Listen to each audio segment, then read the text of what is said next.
Bukia Jishian Metoptram Riraling Chian Yundem Padi Sange Shindu Amidhe Gawargi Rohun Namda Shinla Triparsho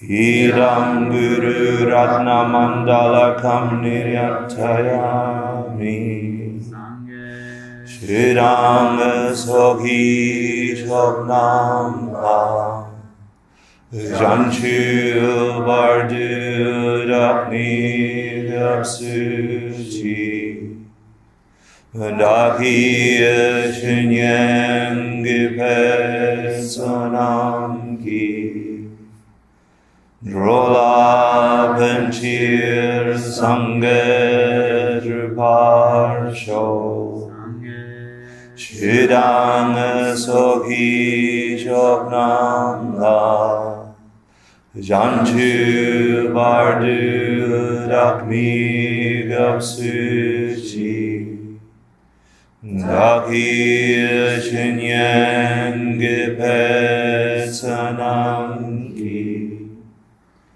Drola Benchir Sange Druparsho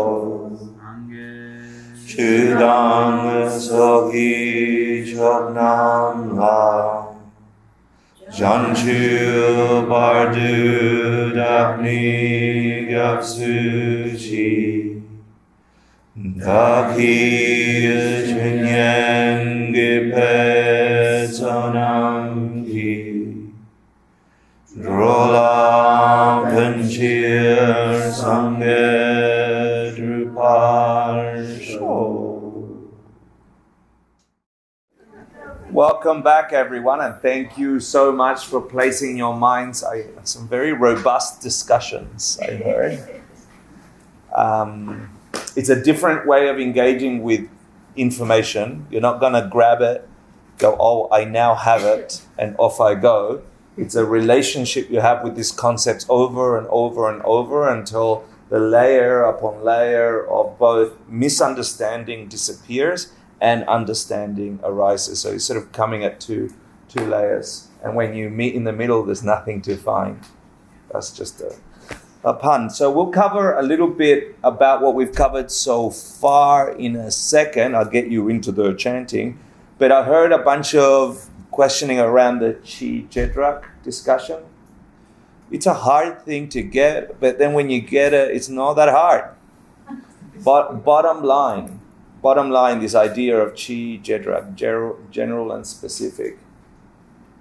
You're never looking at what you think you're looking at. You who are looking at me talking are not looking at me talking. You're looking at a mental image, a dunchi of me talking. And by looking, I mean the sounds you're hearing and not my sounds. It's your dunchi of sounds. You are looking through your ear at what these sounds mean. It's not this. This that I'm saying is not what you're receiving. You're only receiving what your mind is conceptualizing, idealizing, putting together. And the question is, how the hell is that happening? And when you get that you are never looking at me. You are always looking at you as me. And your entire world, the warm feeling on your butt of the cushion ain't the warm feeling on your butt from the cushion. That's your mental idealization of a warm butt feeling on cushion. All those together. You're never outside your perceptions. Remove your perception and you will find emptiness. A lack of something. A lack of what you thought was there. So you are never, ever hearing me. And so the idea of the Chi and then Jedrak, the Chi is, once you realize that it's, Rik Chi is the thing, the archetype voice, archetype, car, archetype, that thing, that all the other things you experience become characteristic of that thing, jedruks of that thing. This is a particular kind of sound. This voice is a sound. Something in your mind just grabbed this data. It's not here. You're only hearing what you are creating in your mind against your volition. It's happening to you, the way you're idealizing reality.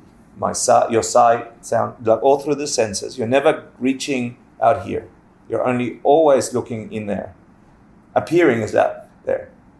And that's the only way it functions. It doesn't function any other way. Trying to make it function any other way is a mistake. You take it it's a miss. Yeah? You missed it. It's a mistake.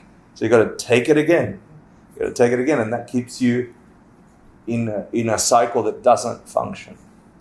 The way it's really, meaning capital R, really ultimately happening is these sounds are an experience in your mind forced upon you by whatever meaning. Like some of you are annoyed right now because you're like, what the hell is the old guy talking about? Some of you are like, oh, that's so mystical. You know, fairy lights, unicorns. Others of you are somewhere in the middle going, is he ever going to say something meaningful? Like, those perceptions are not coming from these sounds. I have my own perception of those, and that doesn't make this more valid than yours. Yours is yours. And you didn't choose it. You can enjoy it or not enjoy it, but you didn't choose it. So as you see this shape in front of you, and you know it's a moving hector, we agree, what is it that all the labels attached to this hector, where did they come from? And the Chi Jedrak investigation is there's an archetype and a bunch of archetypes for you, person, old man, really funny, etc., that you are labeling upon this against your will. Yeah, what is it that forces you to see this shape as that? Human, person. You're not trying. Like you're not trying to make your heart beat. It's beating. So where did that come from? This doesn't have that nature. Prove it, I'm food for tiger. They don't say, I'm going to eat a hector today. They just eat the meat. I'm just meat for certain eyes. For certain jedruks and cheese, I'm meat. For yours, I'm a hector that we can communicate. And we share the same kinds of cheese and jedruks. That's what makes us a human group from this perspective. And so understanding that, really getting to slow down why the hell did my mind create that? If it is true, analytically we just figured out, we're imposing a reality, which is reality, little r reality, the one we interact with. But under investigation, there is no substance in this shape to be the shape you're experiencing. This could be something other. How much other? Infinitely others, dependent on your cheese. Cheese. Unless you're lactose intolerant, and then it's your sorry, I had to do that. Cashew nut cheese. Okay. If you can taste that, if you can get your mind a little bit in there, there's a movie playing, you are never seeing beyond the screen. When you try and remove the projector of your cheese and your jedruks, this is a specific kind of man. It's an old man, He speaks English, like all this happening, not with your will. And so we interact with the world that way. It feels fluid, but you're never looking at anything other than these images in your mind. And that's your reality. And then our minds freak out and we go to the extreme of non-existence. If they're just images in my mind, there's no hector. So then I can punch hector, And that's not true. That's misunderstanding. You just miss the point. The only hector that is the one you're interacting with. That's your hector, will always be your hector, never not be your hector. A hector that exists for you outside of your perception never existed, doesn't exist, could never exist. Try and imagine of the thing you're not imagining. Try and imagine something you can't imagine.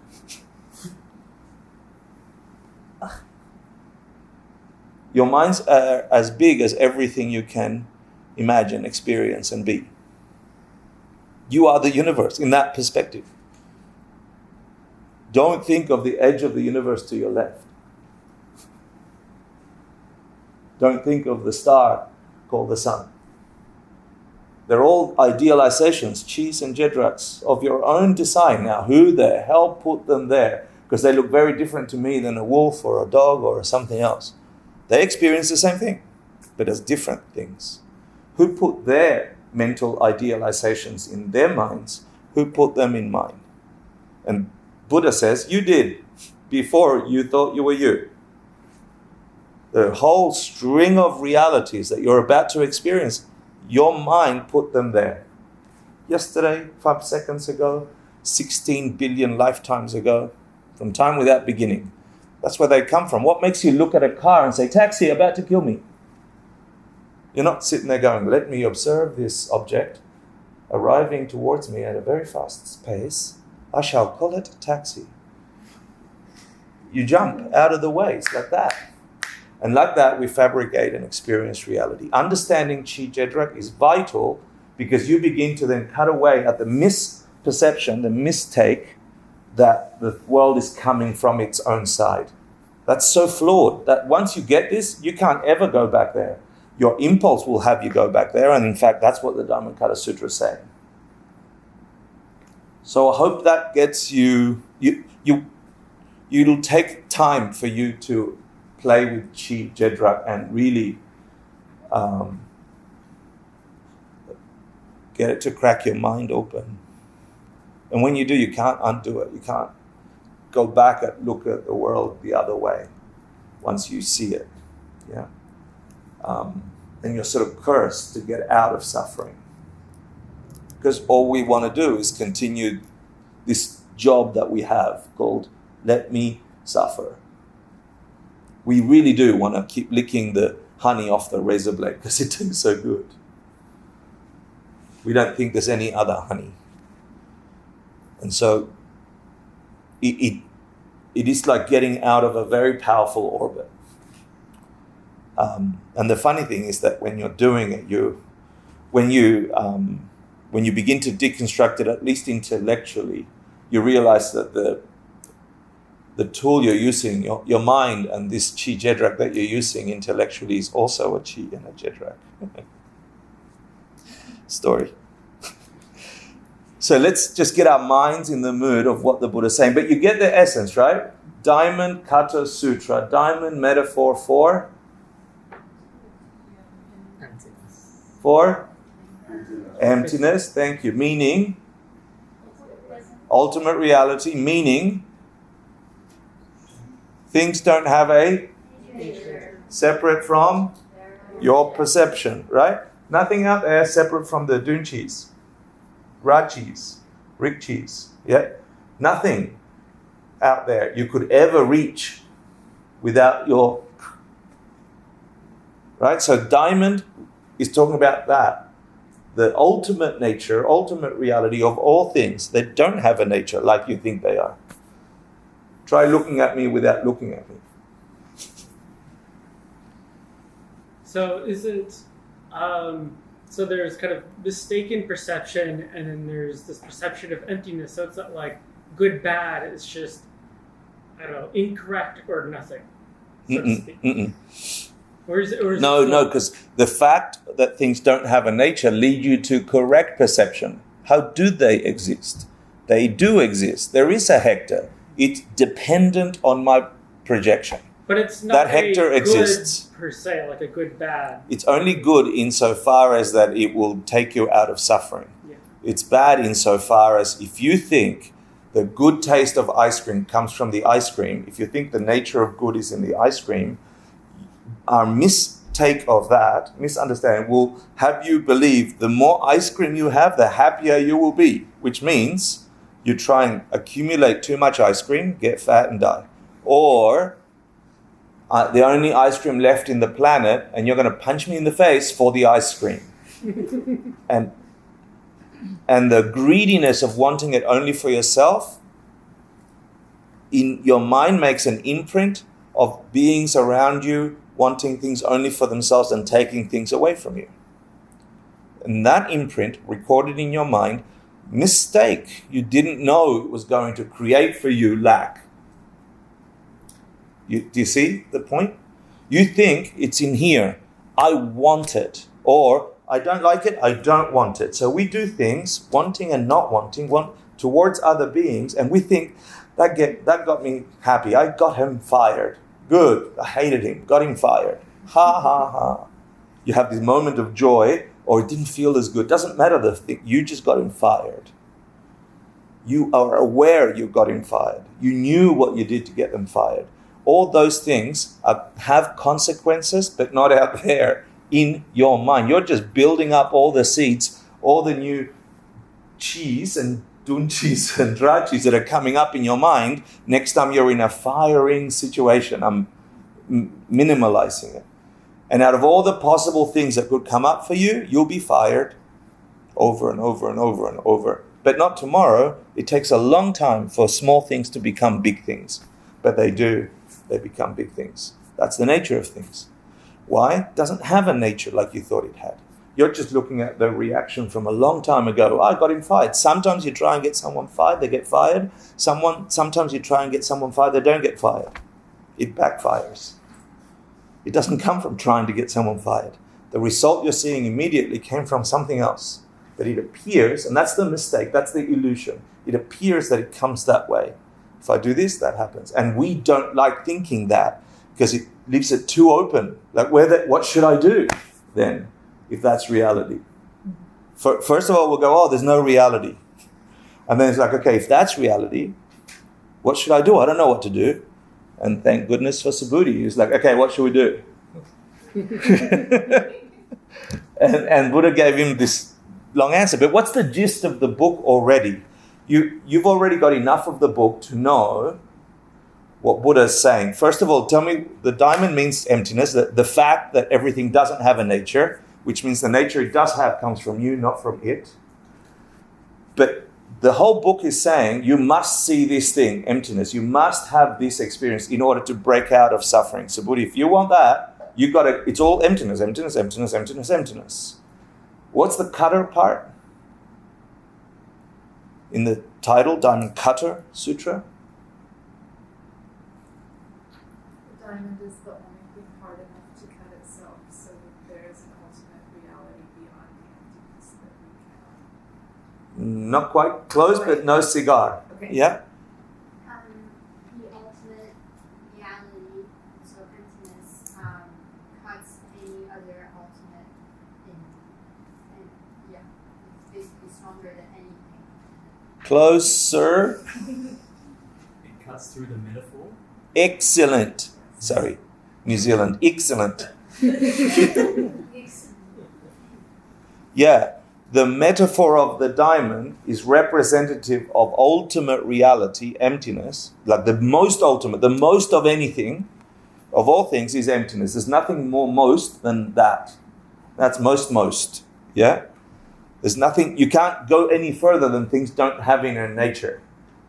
And because things don't have a nature, the way they are for us depends on something that we've done in the past, something in our seeds. That's what's creating the meaning you're hearing right now is the meaning you've given to others in the past.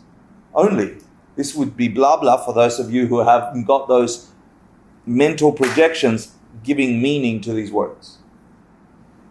And so the metaphor for the most ultimate is a diamond because it's the hardest thing on our planet. That's the hardest carbon. There's nothing that will scratch a diamond. It's nothing harder. That's the most ultimate we have in our physical reality. But having a direct understanding and experience of the real ultimate, emptiness, smashes the diamond, cuts the diamond. It's so far away from its, as a metaphor, it's so far away, it smashes it, it cuts it. So that's why the title is vital. The Diamond Cutter Sutra, the meaning behind these words can get your mind to a place so ultimate that it would smash the most ultimate thing in this planet, the diamond. Make sense? Yeah, and the metaphor of the closest, most ultimate thing. So that's why this. And now, the essence or the canter, the rhythm. Canter, is that what the horses do? Canter? What is it when it's canter? Are you thinking of dressage? Again, dressage. You mean cadence? Cadence, maybe, I mean. Yeah. Sorry, I was born when I was really young. Yeah. The canter, yeah. The rhythm, the pace. Cadence. Yeah. Dressage. Okay. There's a rhythm to the way that the sutra goes. So Buddha's asking a question, and Buddha's asking a question, and Buddha is not giving him all the right answers. I mean, he's giving him just the right answer, but in a weird way all the time. Doesn't matter what the question. And did you figure out that cadence, rhythm, canter, whatever that is? Yeah, because he says, okay, how? It's not just the suffering part. It's like everything. It's like, how should we do this? Or why do we call you a Buddha? It's like, I am called a Buddha because I am not a Buddha. That's why I'm a Buddha. Right? And what's he saying? What is he saying? In which way is he not a Buddha? Not in the way you think he's a Buddha. Not in the way people think he's a Buddha. Coming from him. Buddha, having the essence of Buddha projected from him, that's not how I am a Buddha. I am not a Buddha. That's precisely why I am a Buddha. Because by its nature, this thing isn't computer. It is not a computer. That is precisely why it's a computer. Because if it were a computer, it couldn't be anything else for anyone else. It would always be frozen computer, non-functioning, frozen in time. Yeah? Is it also that it couldn't be anything? Is that the idea that... Because it's a strange way to say it's not, and that's why it is. Yeah, because it's not because it can't be anything at all, and that's why it is a computer. correct. Yeah. Because it needs to get your mind to the negation of what you think it is. You can't get to emptiness without negating. Emptiness is the lack of something. And it's not the lack of something that is there, it's the lack of something that isn't there. A computer that would exist separate from me calling a computer can never be a computer for me. Ever. There's no such thing as a thing that you would ever look at outside what you're looking at. So it's forcing Subhuti to think outside his normal perceptions to get to the ultimate nature of the thing he's asking about. It doesn't have a nature, that's why it is that. It's not that, that's why it is that. And he'll say that over and over and over. And so far and so the brilliance of Geshe Michael, who put together this course, grabbing all these texts and the commentaries on it, he's weaving us through the 5 paths. I don't know if you remember the path of accumulation, the path of preparation, the path of seeing, and today's class is about the path of habituation. So I'll do a quick review, but before there we'll go to where we left off, stream enterer. Do you remember what that was? Someone who's entered the stream is someone who directly has had the direct perception of this thing we're philosophizing about, intellectualizing about. Because they've placed their mind in meditation enough times to be able to stabilize their mind, to maintain that relationship with the object in their mind, and they've done all the courses and conditions that would deliver them to understand ultimate reality. So this is what this is the conversation. And it'll lead us to the next thing. For lesser vehicle realizations. We'll move from Subhuti, what do you think? Can a srota apanna, one who has entered the stream, have this thought in his mind? I have obtained the fruit of entering the stream. Subhuti replied, no, world-honored one, why? Because srota apanna means entering the stream, but actually there is no stream to be entered. There is no entry into either form, sound, smell, taste, touch, or dharma. Therefore he is called Srota Apanna. Subhuti, what do you think?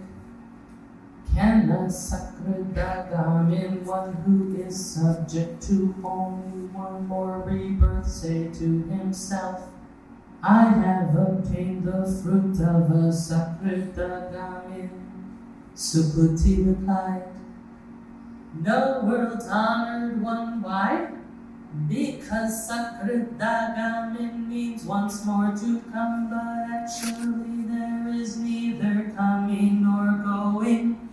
Therefore he is called a Sakradagamin. That's a once returner. Subhuti, what do you think?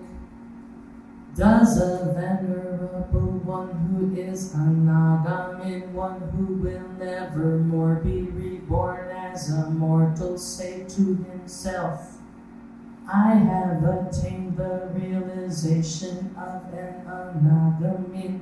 Subhuti replied, no, world-honored one. Why?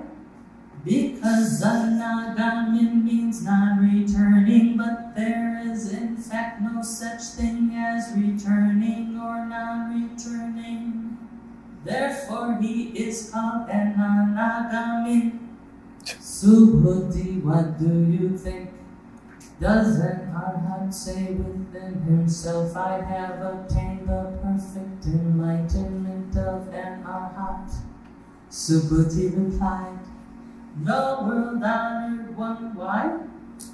Because there is no dharma which is called arhatship, world-honored one.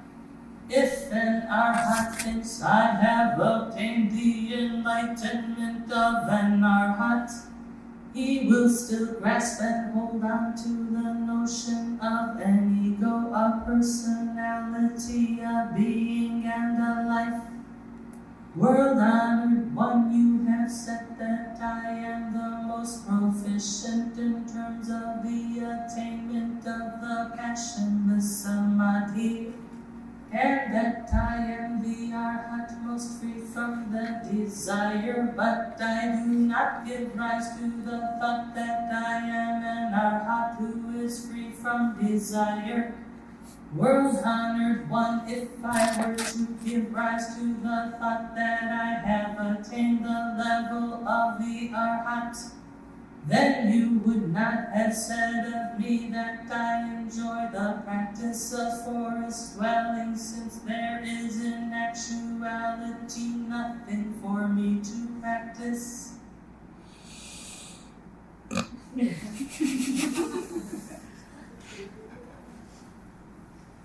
Now you're getting it, hopefully.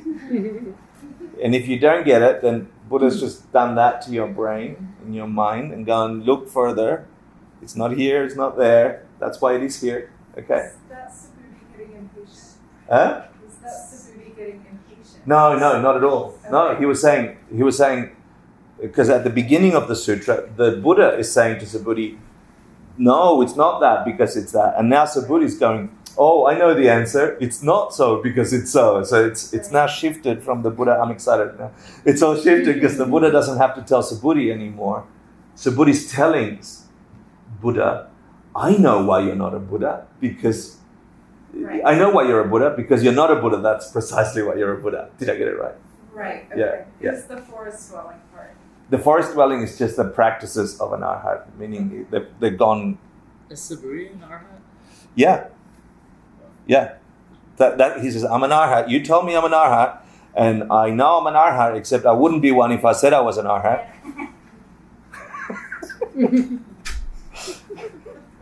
And so we've got to figure out what an arhat is. We'll get to it today, but I just want to quickly review. This is not just thinking. This is not just some idea. There is a tiny, tiny thread in your dunchis, in your minds right now that can hear meaning behind this thing. Wherever, grab onto that golden thread. That's the only thing that can ever stop every single horrid thing that's coming your way. Your understanding of where the horrid things come from. Because they're not horrid. That's why they are horrid. They don't have a nature. Your next breakup, your shitty job, your stage 4 cancer, your hair loss, your bad image in the mirror, your good hair day, your bad hair day. Every one of those things are not those things. That's why they are those things. That's what he's saying to you. Except he's going like, okay, let's go get enlightened, because after you've finished fixing your hair and fixing your relationships and fixing your jobs that you must give away when you're dead anyway, and you do it over and over and over and over and over again, at some point you'll want to stop all afflictions for you and then for everyone else. And when you do that, you'll be a bodhisattva. Wish to reach enlightenment for the sake of everyone else who's trying to get good hair days, look nice in the mirror, not have bad relationships, get good jobs forever and ever and ever and ever without end until they grab onto this thread. So if your mind has a tiny thread, whatever childlike innocence you still got left has not yet been beaten out of you through the pain itself. Please hold on. Yeah. And we'll just review. The point is you're eligible for this too. You're eligible for this too. So we have pre-path, and then at some point we get renunciation, and you just had that in your review, right? Renunciation is this understanding that you can reach real happiness, but it's not going to be the way you thought it was. You give up that worldly life. It does not mean you have to go to forest dwellings, unless you really like forest dwellings. Yeah. It doesn't mean you have to give up your job. It doesn't mean you have to leave your wife and husband and children. But it means you have to leave them. Like mentally, the attachment you have, that they are the source of all the good and bad things in you. That you've got to say goodbye to. That's not where it comes from. You've got to really get renunciation. There's another way to engage with the same stuff and deliver a different result. Different way to engage with the same stuff, and it will deliver you a different result. It will put in your mind the different films that project a different reality, because the reality you're stepping into doesn't have a nature. It can be anything. It does not have to be this way. And I don't mean just your own mental afflictions, your own mental problems. I mean the world you're stepping into. This room does not have to look and feel like this room feels. It could feel colder. Emptiness of temperature. So at the path of accumulation, you're accumulating what? What are you accumulating? Huh? Merit. What does that mean? Those good virtuous deeds, those good karmas that you're planting. Yeah, but why does it get? Why does renunciation get you there? Because you understand that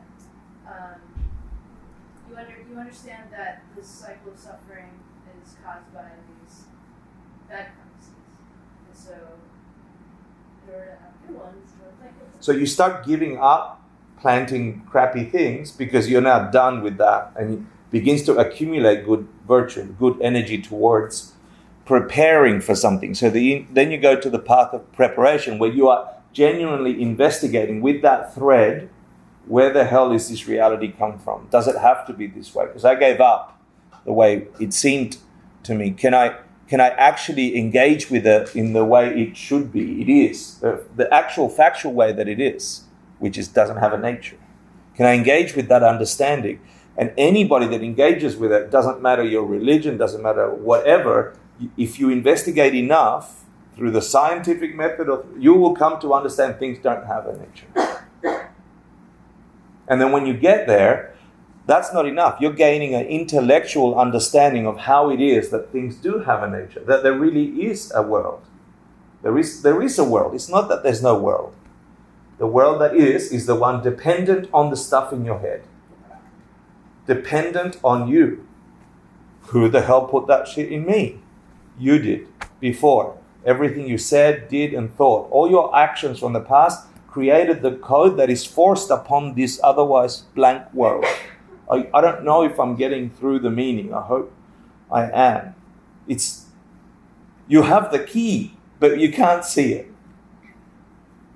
And so the path of preparation is just trying to intellectualize how the hell is this matrix functioning? Where is the code? How does it actually work? And you've got to bust your head and try to figure it out. You can't come to a lecture and I'm going to tell you and you're going to walk out and go, oh, I see now. I mean, you might if you have the right seeds, but the only way you have the right seeds is you trying to get someone else enlightened. Try and get someone else's mind to go, do you see? You're just seeing yourself planting wisdom in someone else by trying to help them in whatever it is that they need understanding and wisdom for.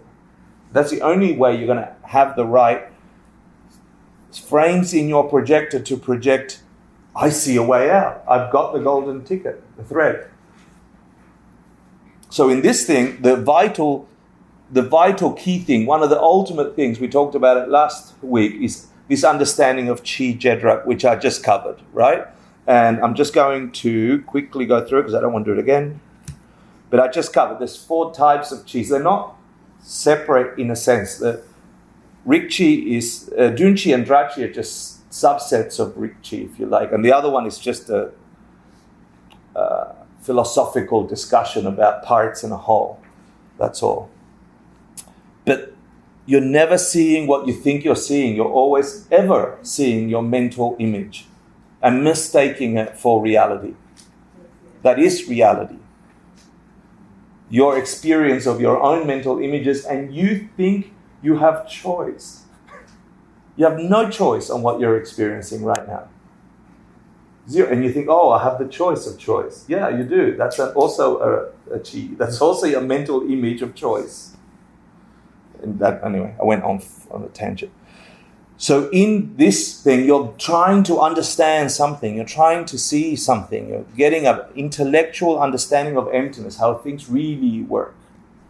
And you'll come to this naming and labeling things. And where is the label? And you'll get to that. There's no meaning to this object except the one that you're forced to see. Who forced it? Where did that come from? You know, and then I hold this one and you have a whole mental image about it. And I hold this one and you have some meaning about it. Where did those come from? If we've under analysis proved that this doesn't have a nature, why are you seeing this? Now, just because I see it doesn't make it so. Just because all of us see it doesn't make it so. Convention is okay. It helps us get along. But we never see everything exactly the same. Why is yours slightly different, mine slightly different? You're the engine that drives this world. Figure out who put those things in there and how to put them. You've just figured out how to create a universe that is free from suffering. That's why compassion is a thing. It's like, oh, if you don't want to investigate things too heady, just be bloody nice to everyone absolutely all the time. That's just seeding your mind to experience equal opposite reaction. Everyone being completely awesome to me all the time, called nirvana. Do you see it? Sort of. Okay, so you're preparing to see emptiness directly, to have a direct experience of this reality, and they call it water poured into water. It's impossible to describe until you start coming down from that experience, and they say it's a sense of coming down from your meditative object, which you just lost the separation between you and the thing you're observing, which is everything. And for those on the bodhisattva track, sorry if I'm going fast for those of you who haven't done this before, on the bodhisattva track, what happens at the path of seeing, which is what we covered all of last week? What happens there? What, coming down you realize, but what are you on the bodhisattva track? First bhumi. Yeah, okay. The first bodhisattva ground. Yeah? This is new, right? Or no? Yeah, this is new. Okay. Yeah. So for those of you that there are 10 levels of bodhisattvas, and you basically go through deeper and deeper realizations of the 6 perfections, but in an internalized way, understanding ultimate reality. And your first level, bhumi, is here upon the path of seeing. If you're in the Hinayana track and you're not doing this activity with the wish for everyone's enlightenment, it's a different thing, but you don't need to concern yourself about that for now. Yeah? So after you see emptiness directly, you just had a direct verification. Upon coming down, you realize the 4 Arya truths which you discussed in your quiz. And you're now back in the world, and 2 things are removed from your mind. Out of the 84,000 listed mental afflictions, you've removed 2. 2. What are they? Doubt. Yeah, like you saw an ultimate thing. Like there's no doubt. That's gone. And then? What else is removed? Huh? Yeah, your misconception of things being self-existent intellectually is removed. Your intellectual belief that things have a nature, that ice cream is the thing that's going to get me happy, the intellectual understanding of that disappears. You no longer believe that things have a nature. But notice it's the intellectual understanding. You no longer believe. But the more you come down from the realization of emptiness, the more your old habits reassert themselves to your mind, thinking things are still coming. You're still seeing the world coming that way. There is a Rachel. There is an Anthony. This is a book out there. That still reasserts itself. Even though you just saw the screen behind your dunchies. You saw that there wasn't ever anything. It's just a blank screen, and it's my dunchies making it so. And when you saw that, you realized the 4 Arya truths. But even though you saw the screen, now you can't help but still see the movie. And you're like, damn, I know it's a movie. And it's trying to engage you. Yeah? So that's the only thing that you lose at the path of seeing. But it makes you from a so-so kewo into a Arya or Patpa. Cool. From that moment on, you enter the stream. Awesome. Now, you thought your work was done. Dun, dun, dun, dun. There's a shit ton of work. Sorry, did I say shit ton? I meant fuck ton of work. Apologies for the language. Intercourse ton of work to do between the path of seeing and the path of habituation, but you're on a stream. Like you're on the only highway out. You're no longer in the maze that loops into itself. From that moment on, from the path of seeing on, you are on the highway out. Done. Still got to drive. Still got to put gas in the thing. And they say typically there's anywhere between 1 and 7 stops between lifetimes, between seeing emptiness directly and getting out of samsara completely. Yeah, between 1 and 7. So, sorry, does anybody know? No. Would you rather be on the highway out or on the infinite loop of never out? I'd rather have 20,000 lifetimes guaranteed than unknown lifetimes. We just got to get, we can't have instant coffee on this track. Yeah. But doesn't that also mean that like maybe last lifetimes you were like this close and this could still be life, right? That's why it's so I'll give you, okay, for the unhappy Westerners who are like 7 lifetimes out of infinite. There is I mean, there is there are more advanced practices that get, if you're really committed, that get you out. Yeah, but you can't get there just on my word. You have to actually go through the experience. You have to. What are the prerequisites for seeing emptiness? We talked about them last week. What are the prerequisites? What must you do to prepare your mind in order to have that direct experience of emptiness?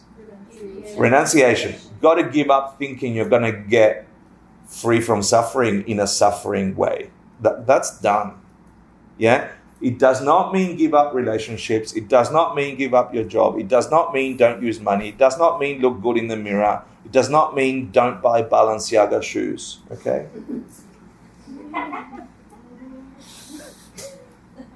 Just, yeah, okay? It does not mean that, but it means don't do those things putting all your hopes on them, because it will never do it that way. You can do those things if you understand they don't have a nature and you're using them. You're using your partner. You're using the love you feel for them. You're using your attachment to them to try and see how they really work. Because look at this. If your partner isn't your partner, sorry, now we're partners. Yeah? If your partner, sorry. If your partner was not the way you thought of them from their own side, if they are empty of that nature, they didn't disappear just because we figured that out, right? You're still there. That makes them available to be absolutely anything and everything for you.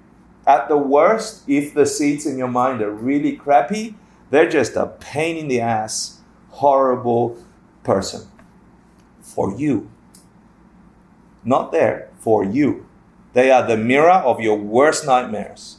At the worst, if they're empty, that's what they could be. If they're empty, they could also be the most ultimate reflection of the highest beauty inside of you and call you to the highest hopes and the highest actions to help everyone else feel this love. Available there because it doesn't have a nature. They are just your mirror. And so all of a sudden, your relationship just got bigger. It's not shitty. I just gave up. I just renounced the idea that they are the source of my problem. That makes them available to be the source of my everything. So how should I treat them if I want to plant better seeds now? All of a sudden, you just changed your way of being in the same household, in the same job, with the same Balenciaga shoes. So in the path of habituation, does anybody recognize the Tibetan gomlam, what it means? Gom. What's gom mean? Habituation, but it's also the word for meditation. Those of you in the meditation teacher training. Yeah. Interesting, right? To make your mind familiar with something over and over and over and over. So you've got to now, once you've had that direct understanding, your partner could be Buddha, except you see them as shitty partner. And it's not them, it's you. All of a sudden, you have an opportunity to engage with them. Don't get engaged unless you want to. Engage with them in a way that would get you out of suffering. And then, all of a sudden, everything shifted from seeing emptiness directly. But remember, the world is still pretending to be shitty. You're still going to get shittiness from your partner, except this time you don't believe it. You've seen it directly. You know shittiness that you experience from them ain't in them. You know 100% now, without doubt, that it's you. You no longer have the intellectual understanding that it's coming that way. You know it's not coming that way. It's coming this way. And that's what the subject of today is. Yeah. But then why make decisions then? Because it doesn't matter. You just pick the first one. You've just dropped onto the cliff of nihilism. You must make decisions. That's the very reason you must make decisions. Because every decision is loading your projector for the next thing and the next thing and the next thing. You can't help seeing shitty, but you can help how you respond to shitty. And how you respond to shitty creates your next frame for the next time and the next time. And so that is the vital. We think, oh, now I can't do anything. On the contrary, you must do things so precisely perfect because everything's coming back to you amplified. So then what must I do if she's like, Hector, you're an asshole. I hate you so much. You never do the dishes. You're just a horrible person. Look at you. You're fat, ugly. And I feel that and I hear it. What must I do if I know with 100% certainty, without doubt, that whole inner heat could never have come from those sounds or that person, but it did appear to. But I know where it really came from. Where did it really come from? Yourself. It must have, right? But how am I feeling it? It's coming, it still feels like they're the source of my problem, right? Big shift. Now I must act. And should I yell back? If everything I do becomes my new amplified future, what must I say to someone going, "You're an asshole"? Yell back Love at them them. anyway. Love them. Yeah, yell back at them that you love them. Yeah. But what if you don't mean it? Good. No problem. Good question. I love because we're all like protecting, right? Everyone's had that thought. Yeah, good. I would rather create a future partner that doesn't yell at me and doesn't really mean it than one that yells at me and makes me want to yell at them. Because upon that one, if I still have my understanding intact, I can then build the one that means it. Do whatever you can to not put yourself in a situation where you're going to do the worst thing. And you can't jump from nothing to, I'm a saint. Sorry, you can't, because you still got the old impulses from before. Mm-hmm. Wait, so a partner reacts, does all that to you, says all those things, and you give them a hug and say, I love you. Yeah. At what point doesn't that almost preclude you from ever leaving or changing partners? Mm-hmm. No, you will change partners. Over and over and over, you'll keep changing partners. You think the partner that is there tomorrow is the same person as that one? Great. You're changing partners whether you're with them or not, all the time. You're not the same person, they're not the same person. That many times a millisecond. So your partner will change. Sometimes it'll be the partner change. Sometimes it will be you left. Sometimes they left. Sometimes you stay the same and it changes. Your karma will change. Have you ever left your partner and gone to the most beautiful person you've ever met and then they turned out exactly the same?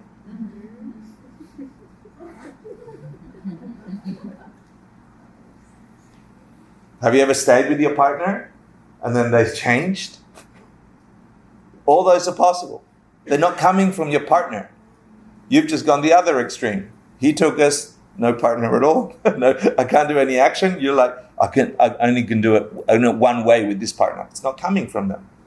It's coming from us. And this is the difficult part. That's why we're here. If you, this is a little, okay. If you put yourself in a yoga pose and you feel angry in that pose, but you stay in it anyway, Yeah. are you helping seeds ripen that Martyr mentality. Yeah. that would prevent your partner? Finish the question. Sorry, I That's interrupted. it. That would prevent your partner from yelling at you. Like it seems are not in nature. Yeah. Then So any harmful action that you perceive yourself doing, whether to yourself or another, must give you harmful results because things don't have a nature. So knowing that I'm in a harmful yoga pose that is hurting me or making me feel hurt and deliberately staying on it when I can avoid being in it isn't a positive action towards you. Now, you might say, I can't get out of this pose because I'll fall and hit someone in the head or whatever reason, yeah, that you're stuck there. You've made a decision, you're going to be there.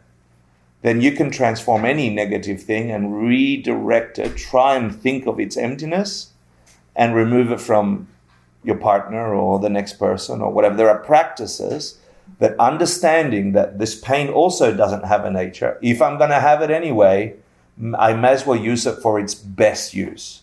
But it does not mean let's be martyrs, right? Which is where you can take that thinking and go, oh, if I can get rid of all my negative seeds, then I'll never have negative seeds again. So I'm going to go jump on a pitchfork.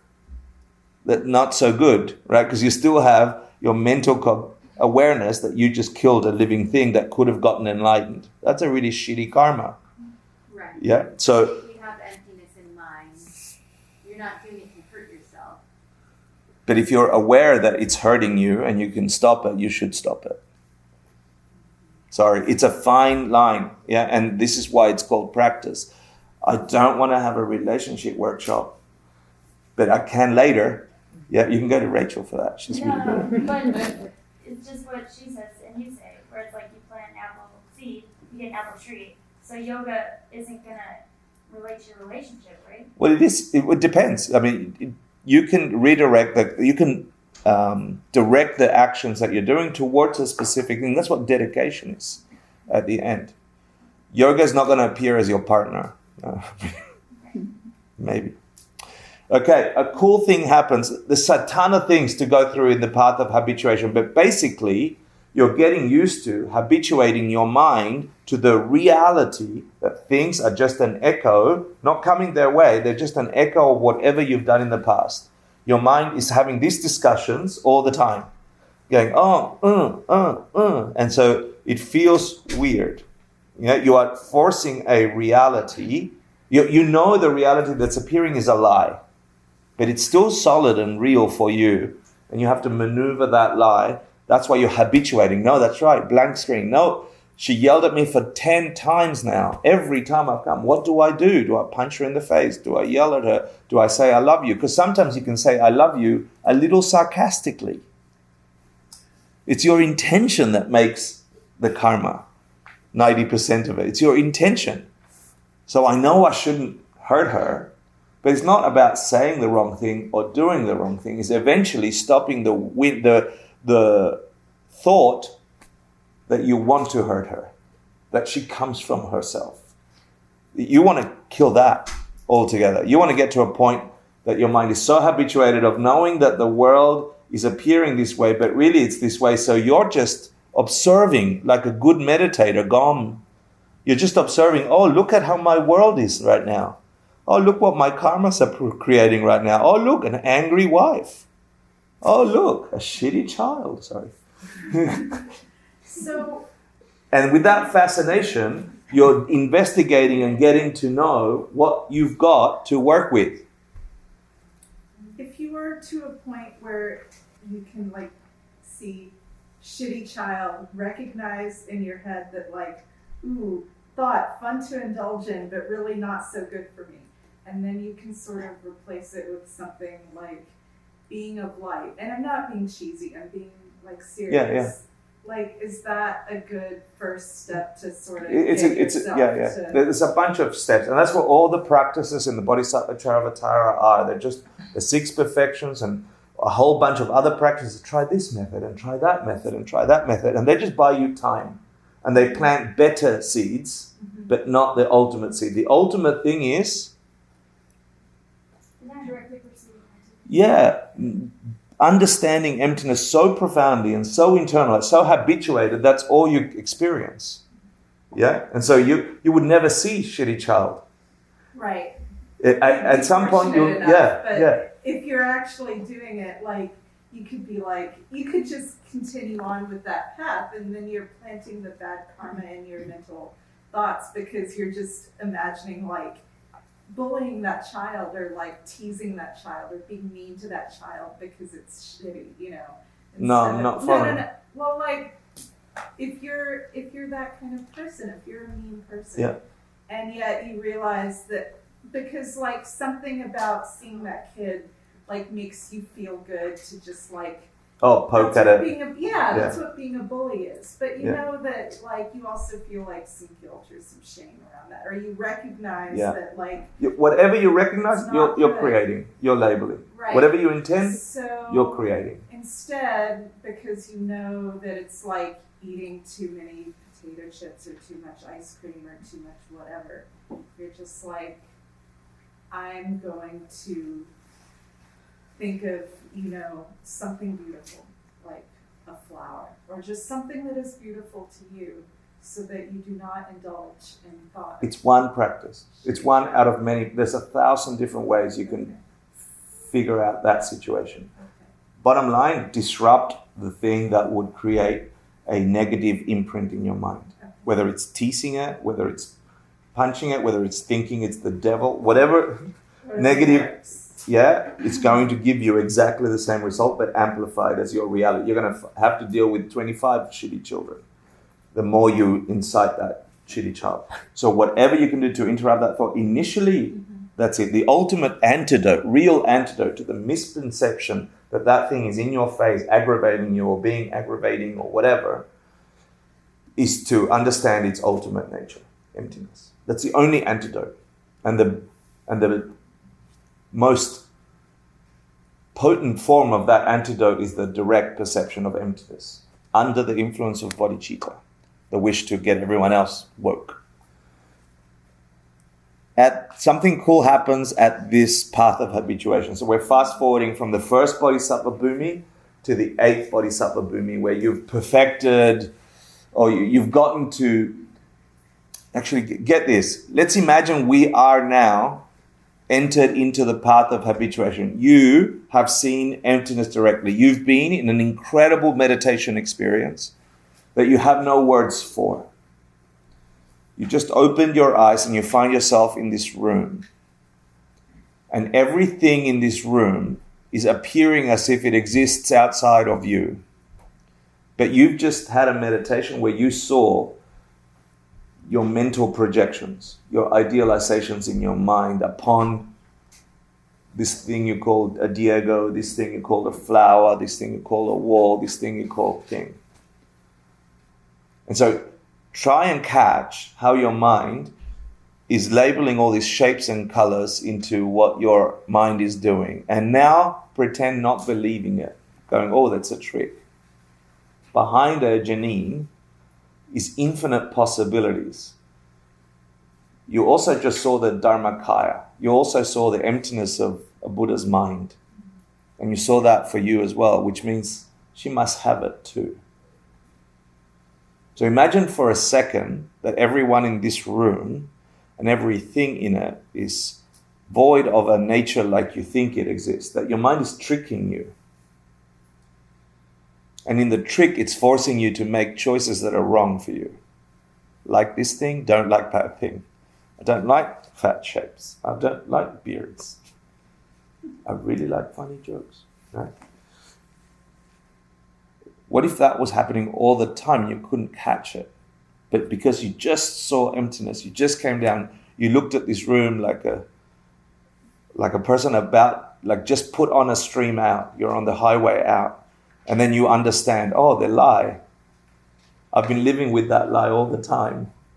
And I've been dealing with the shitty children in a particular way that didn't even understand how they came about. There's no child. Like, no shitty child. That's why there's a shitty child. They can never be like that out there, separate to my perception. I just saw that. It's a blank screen. And I'm forced to see it the way I'm seeing it because of me.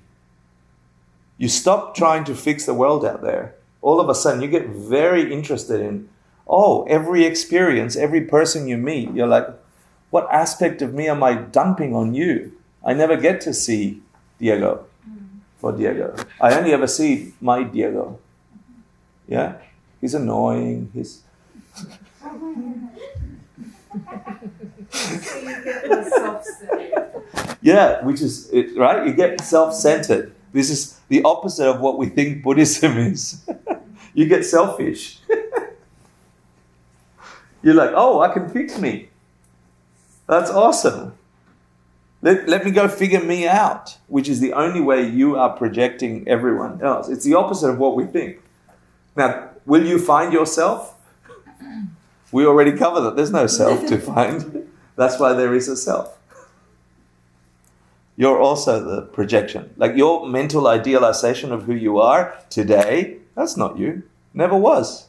And that'll be the first thing you see when you have seen emptiness. You'll see the emptiness of yourself. There's no Diego like I thought Diego was. It should make you drop to your knees in awe. You just unlocked the universe. You just unlocked your universe.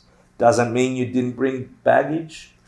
Doesn't mean you don't have a truckload of garbage that you're taking on this freeway. That through the path of habituation, you're like, oh shit, I've got to go to that dump and dump that, and I've got to get rid of your habits. All the things you did when you thought things had a self-existence. What, your angels? You have a perfect history. You never hurt anyone. You were never mean to anyone. You never intended harm on anyone. You never even intended harm on yourself. You never talked down about who you are. You think those things just disappeared. That's what happens in the path of seeing. You're like, oh shit, the truth of suffering. I made it. I've got them. Fuck. But all of a sudden, it's a clean glass. You're like, I've got to get to work. That's the path of habituation. I've got to clean that shit up. Otherwise, I have to live with it. You never giggled when someone got hurt. You never enjoyed when someone didn't get what they want. They deserved it. You never had any of those thoughts. Where do you think they went? That's your movie. And you see that, and it's very humbling. It's extremely humbling. There's no suffering in the world that didn't come from you wanting things for yourself. Me. It's the source of suffering. And so when you see that, if you practice this meditation, like, what if I just did wake up? What if I just finished seeing emptiness directly and I walk out this door and everything in New York City is just a mirror of me? Oh shit. And also, oh bliss. Because you have also done extreme kindnesses. You have also been beautiful to people. Oh, it's mostly people you like. It's mostly yourself, but you do have really good seeds. Especially if you've lived an entire infinity of lifetimes. You've got enough goodness. You've come this close to understanding the Diamond Cutter Sutra infinite times. They're just buried amongst all the other horrible things that you've done. And so in the path of habituation, you've just seen that, and you're like, I've got to get to work. And you go through the 8 bhumis, 9 bhumis, whatever. You're clearing out garbage. But a cool thing happens. The 8th bodhisattva bhumi is where the seeds for seeing things as self-existent disappear. Well, not the seeds. The experience of seeing things self-existently disappears. There's a whole bunch of latent seeds that forces you to do that. They're still there. And so they say that you get mastery over things that will never grow. And that really implies 2 things. What's one thing that never grows? Emptiness, good. Emptiness comes out of being, goes into being. Yep, but it doesn't do what everything else does, which is caused. Caused things grow, gradually gets bigger, peaks, and then gets smaller. And yeah, emptiness is either always there or not there. Yeah, the emptiness of this is here until this is not here. But it's 100% empty. This doesn't have a nature from its own side 100% of the time as soon as this is. Its emptiness is 100% the same from beginning to the end of this thing. When this disappears, there's no more emptiness of this. But it just disappears. It doesn't gradually. So that's one meaning of things that will never grow. This might be question 1 or 2 of you. And also it means things that will never grow at the 8th bodhisattva level. It means your mental afflictions, all that collection of really shitty things that you've done.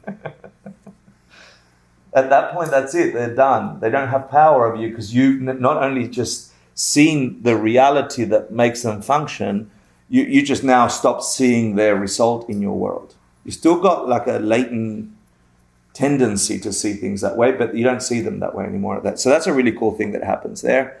And then, so that they'd call you an arhat or an enemy destroyer. What's the enemy? Oh, do I have it up there or no? No. What's the enemy you destroy? Foe destroyer, enemy destroyer, drachomba. Your mental afflictions are the enemy. The things that say, I hate this, I like this. Those things are your enemies. They make you do shitty things, which then makes you collect the causes for you to experience shitty things. So you gain mastery over things that will never grow. You become an foe destroyer, an enemy destroyer, or an arhat, which is also a synonym for nirvana. Nirvana, arhat, enemy destroyer, same thing. In an unexamined, like the schools of Buddhism that would have slight differences, but we can leave it there for now. So at some point through the path of habituation, you've stopped the reality of things appearing that way. You still have a tendency somewhere, some subtle seeds, and they'll go in a minute. Yeah. So in from the path of seeing, you've had a direct experience of how things are. You saw suffering. Shit, it's all coming back to bite me. You saw the course of suffering. Oh, I did it because I misunderstood. You saw that it could end. Saw the Dharmakaya. It's possible for this mind to see itself as something beyond. I saw its nature. And then you saw the path to that. You saw how to get there. And so they say the other cool thing that happens here is you have an experience called Lung Tempa, which is the word is given. And I'll go really quickly in 7 minutes, just like last time. This might be a question.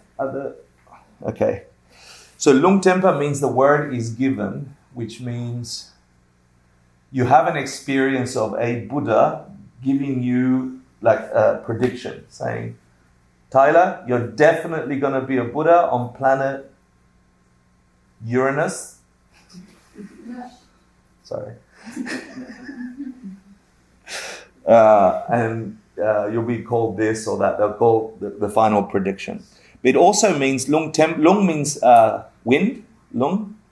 It also means when the Buddha spoke and said, do this, don't do that, he said certain things are karmically active, right? So when you say, be kind, because kindness will give you good things, he already labeled those things as positive things to do. When he said, don't kill, don't steal, he labeled them negatively active, right? So this Lung Tempa is also used to describe when the Buddha gave direction about this is good karma, this is bad karma. Yeah, and there's a bunch of things he did that about Lung Tempa. Lung Tempa also refers to when the Buddha didn't answer the 14 questions that were sort of bad questions to start with, and he knew that if he answered, people would walk away with a kind of self-existence, so he refused to answer them. Like, is there an end to mind, or was there a beginning to samsara, etc.? And in Monty Python style, is that up there? No. Monty Python style, the final prediction for Shakyamuni Buddha, he said that the previous Buddha placed his foot on his head and said, on this day you will become Shakyamuni Buddha on planet Earth, etc. I thought you'd find that funny. Okay, so that is that. I wanted to summarize nirvana for you, which we did this already, but nirvana means to blow out samsara, if you will. It means permanently removing or ending your mental afflictions. And it says due to the 4 realizations you have around after seeing emptiness directly. So what I'm trying to get us through this text is to realize that the whole entire path, there's this pivotal moment, seeing emptiness directly, is the only way to permanently remove anything afflictive in your mind. And then no longer seeing shitty partner, shitty boyfriend, girlfriend, but having the possibility, because they don't have a nature, to see every goodness instead. And then you are in a state of bliss. Yeah. So final prediction. The question, this is question 1. Oh my God. Yeah, you're good. You know this already from last time. In the final prediction, I'll go over 5 minutes. So at 9:35, I'll finish. Yeah. You remember we did the 3 spheres, the emptiness of the doer, the doer, and the doing. The giver, the receiver, and the action or the object. Those things don't have a nature of their own side. For me to see myself. So the question in the homework might be, well, how can the Buddha give you a prediction? So we ask you to think about the emptiness of the 3 sphere in that situation. Could you be in a state of meditation where you have a perception that an enlightened being predicts exactly when you'll reach enlightenment on the 8th bodhisattva bhumi, right? That close. Things get a little sci-fi after this, especially next class where we talk about creating paradises. How does that work? How can I perceive a Buddha saying, Hector, you'll become a Buddha on this date with this name, this planet? How would that work? And if emptiness is true, you could totally have the valid, correct perception that there is an enlightened being, because it doesn't have a nature. It would be forced upon you by your kindnesses, your wisdoms, the best seeds you could ever have, to perceive a being that knows everything is possible. To know stuff that you yet don't know is possible. To have that perception forced upon you as valid as this reality. Yeah. And so the emptiness of the 3 spheres is that. Now, is that okay? I can give you that and the word the same. Comments? Sorry. I need to tell you about King Kalinga, and then I need to probably do this class again next week. So the Buddha says in a previous life he was... So here he's talking to Subhuti about what happens in the path of habituation. An important thing to take away from today is everything okay after seeing emptiness directly? Is everything okay up to the 8th bodhisattva bhumi, that close to enlightenment? There's only 10, and you're nearly at the end of the path of habituation. Are you okay? As an arhat, no more mental afflictions. Is everything okay? Not if you want to become a Buddha. Cool. Yeah, which means you have to get rid of your obstacles to omniscience, and that's another story.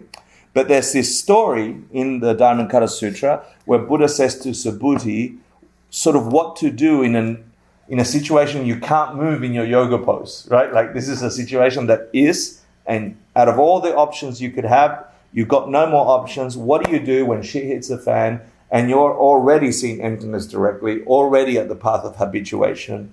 What do I do with a shitty boyfriend or a shitty yoga pose or a terrible situation? Because they're coming from my old seeds, right? I no longer see them as self-existent, right? I no longer see them as having a nature of their own. Doesn't mean that you've emptied the garbage trucks on your highway to freedom. You still got some garbage left, yeah? So I think that's there. Let's see what she says. Then Subhuti, having heard this sutra, deeply understood its profound meaning and was moved to tears. He said to the Buddha, "How rare, O world-honored one, the Buddha has expounded such a very profound sutra. Since I acquired the eye of special insight, I have never heard of such a teaching. World-honored one, if someone after listening to this sutra believes that his mind is clean and pure, he will realize reality. We should know that such a person will achieve the highest and rarest merit. World-honored one, this reality is not reality, but the Tathagata calls it reality. World-honored one, as I now listen to this sutra, I have no difficulty in believing, understanding, receiving, and holding it. But in 500 years' time, a person who hears this sutra and understands it, comprehends it, and embraces it as I do will be very rare. Why? Because he will no longer think in terms of an ego, a personality, a being, and a life.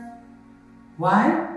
Because the forms of an ego, a personality, a being, and a life are not real. Why? Because when he has rejected all forms as real, he is called a Buddha. The Buddha said, "Just so, Subhuti, just so. If someone hears this sutra and is not terrified or afraid, he or she is rare. Why?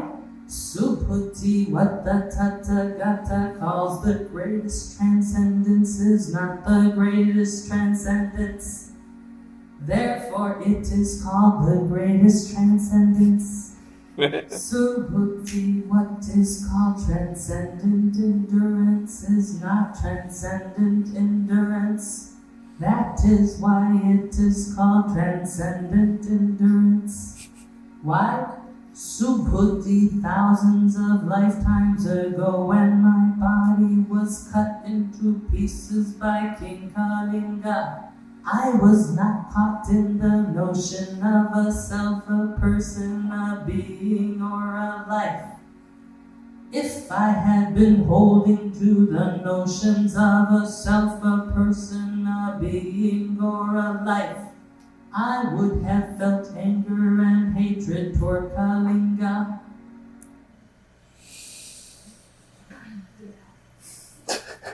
So when I have Yeah, we'll talk about it next week. Okay.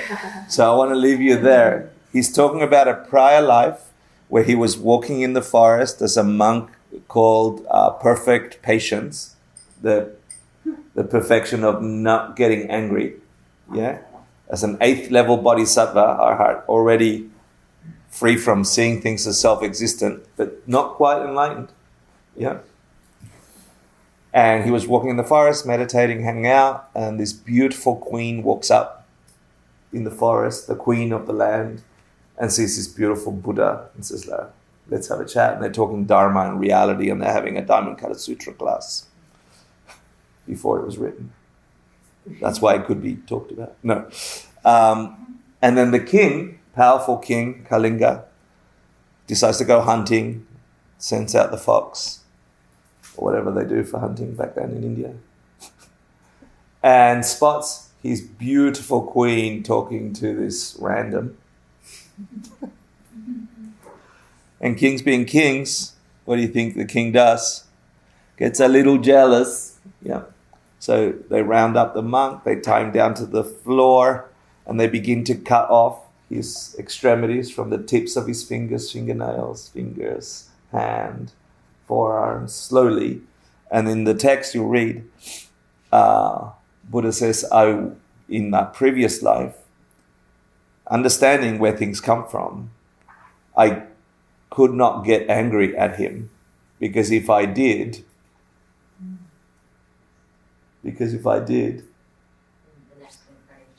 I will collect the causes for my future suffering. And so the big question is, which is where you have problems, did a person who has removed all their mental afflictions, who still has to clean out the garbage truck on the way, just the last kilometer or something to freedom, and they've got this most worst thing happening to them, did they feel pain as they noticed? They didn't feel anger. They couldn't blame King Kalinga. They couldn't be upset with him. That was clear in the sutra and it's in the reading. But did they feel pain as their fingers were being chopped up and blood was squirting out? And that's a big question. Yeah? And would you see pain as pain, even in a long yoga pose? Yeah. Would you still experience it? And then what do you do with that experience? Is a shitty boyfriend or girlfriend yelling at you, even after you know where she comes from? And what do you do with that experience? They're not separate. And so the answer is next week. Okay? It was supposed to be this week, but you took way too long to do your quizzes. So it's not my fault or projection at all. Nothing to do with mine. So let's do a quick prayer, dedication, if I can find.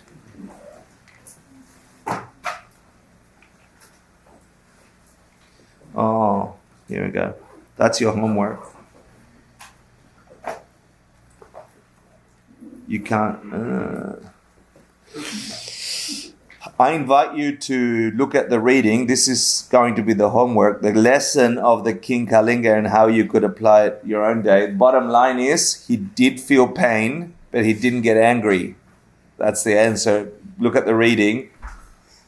Contemplate that next time you feel something that makes you not happy, and then choose your reaction accordingly. Here's where you get the homeworks and quizzes, etc. And here we go.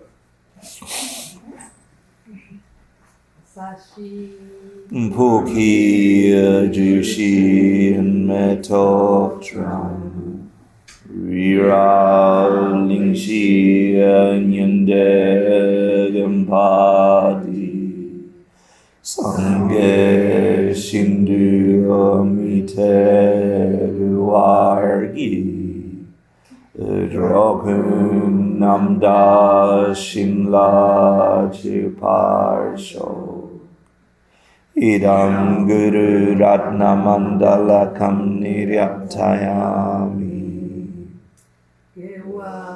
Diyagokun Sunam Yeshe Tsok Tsok Shin Sunam Yeshe Lejun Wei Idampa kuni topa sho. Really grateful for your time, energy, and the thread of hope, understanding that something in your mind can unravel a shitty reality, and then you were always here. You would feel like that. Thank you, Hector. Thank you, everyone.